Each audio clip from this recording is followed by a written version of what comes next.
how to create a crypto wallet with Trust Wallet. So if you are new to Trust Wallet and then you want to create a crypto wallet, well, it's actually quite very simple to do so.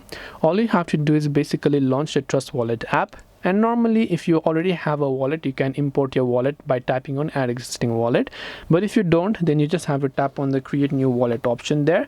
And once you tap on the create new wallet option, you'll be able to see this type of information where you can create using a secret phrase, which will give you some kind of secret recovery phrase that you can use, and you can back them up. So you should not lose this secret phrase, because next time when you want to log in, you have to enter the secret phrase. Otherwise, you can do this process via a Swift backup by tapping on the create option right here by using a passkey.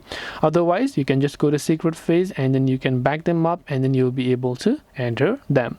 This way you'll be able to create a crypto wallet with Trust Wallet. I hope that this video helped you. If you have got any more questions, feel free to also leave them down below. Thank you for watching till the very end of this tutorial, and as always, see you soon in the next video.